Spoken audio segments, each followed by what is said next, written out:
Ride the beat when you rock the mic. Put your foot on the gas and eat a red light. Ride the beat when you rock the mic.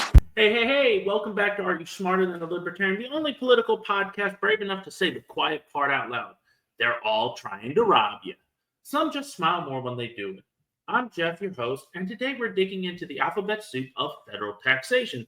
Not just what the taxes are, but who actually wants to get rid of them and who just wants to tinker around the edges while pretending to be your fiscal savior. This episode, we're talking about the federal tax buffet like it's Golden Corral. Some parties want smaller portions, others want to flip the damn table and walk out. Grab your metaphorical tray. We're covering income tax, corporate tax, capital gains tax, and estate tax. And yeah, this episode's going to sting if you just filed your taxes. Let's start with the drug the government can't quit.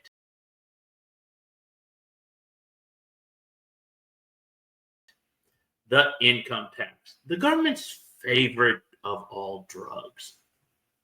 Every paycheck you work, you grind, and before you even get your hands on the money, boom, the IRS shows up like a raccoon in your trash, except instead of leaving a mess, they take half the groceries. What do the Republicans say? They love to talk about lowering income taxes, and to be fair, they've done that.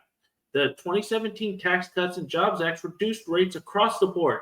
Temporary cuts, by the way, set to expire this year.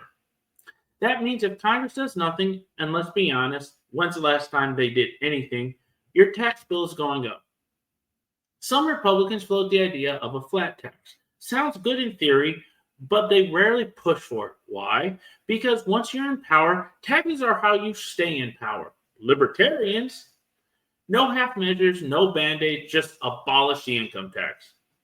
They call it theft, plain and simple. Their logic, you already own your labor, so why does the government get to skim off the top for the privilege of letting you live on land they claim to manage? They oppose all forms of income taxation, personal, corporate, payroll, you name it. And the IRS, in their dream world, it's not reform, it's bulldoze. Want to keep your whole paycheck? That's the libertarian thing. Want to keep most of it, but trust politicians to figure it out? That's the GOP lane. Corporate tax, the rich man's playground.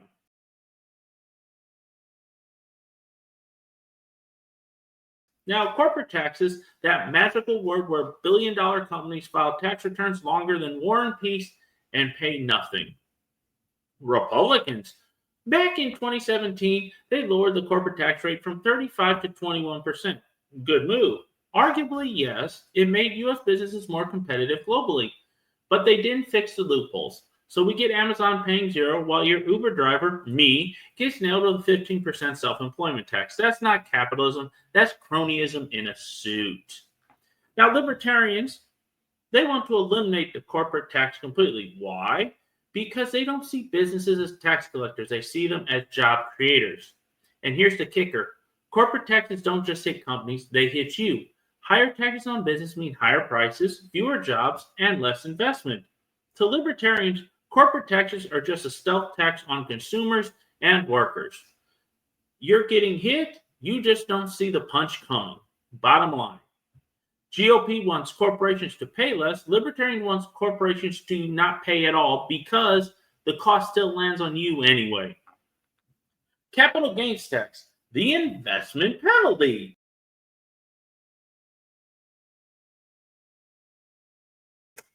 Let's talk about the capital gains tax, aka how dare you succeed tax. You take a risk, you invest, maybe it pays off, but before you celebrate, Uncle Sam kicks down your door and demands a cut of your winnings. Republicans, they're in favor of lowering capital gains tax. Some have proposed indexing them to inflation, which honestly makes sense. You shouldn't be taxed on gains you didn't really make. Still, they don't go much further. They're trying to balance populism with Wall Street, a never comfortable dance. Libertarians want to eliminate the capital gains tax completely. Why? Because they believe investing is just an extension of property rights. They say, you already paid income tax on the money you invested, now the asset goes up and you pay again. That's called double taxation. Libertarians like myself, we call it legalized looting. GOP wants to tweak the rules. Libertarians want to burn the rule book. Now the fourth one, the estate tax. The "you're dead, now pay again" tax.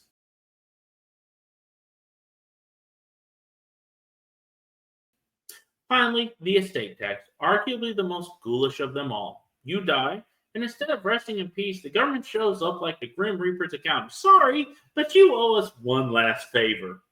Republicans hate it, call it death tax. They've raised the exemption threshold so it only hits multimillionaires, but they didn't eliminate it. Why? Because somewhere deep down, they still believe in wealth redistribution, not for poor people, just between their donors. Libertarians want it gone, full stop. Your wealth is yours, even after death. They argue it punishes families, especially small business owners and farmers. If you want to spend your life building something, why should your kids lose it to taxes just because you're not around to fight back? To libertarians, the estate tax is just one more way to punish responsibility and reward lawyers. The summary. Who hates which tax the most? Let's break this down. Tax types. Republicans want to lower the income tax. Libertarians, we want to abolish it. Corporate tax. Republicans cut it. Libertarians eliminate it. Capital gains tax. Reduce it. Libertarians eliminate it. Estate tax. Repeal it. Partially is what the Republicans want. Repeal it completely is the Libertarian. To sum it up, Republicans treat taxes like bad medicine. You don't like it, but it's necessary. Libertarians treat taxes like rat poison. Why is this in the House at all? The GOP wants smaller IRS. Libertarians want the IRS turned into a freedom museum, complete with a statue of Ron Paul holding a sledgehammer. And here are my final thoughts on this. So who's faking it and who's actually serious? Republicans say they want less government, but when push comes to shove, they usually just want it to cost a little less, not go away. Libertarians, they're not interested in coupons. They want to shut the store down. Coming up in part 4, we'll talk about what happens when these parties actually have power. Do libertarians walk the walk? Do Republicans do anything beyond press releases and campaign ads? Until then, remember, if the only two certainties in life are death and taxes, maybe it's time to vote for someone trying to kill at least one of those off. Thank you for watching. Please like, comment, subscribe, and share. And new videos drop every day. As always, stay free, stay informed, stay accountable.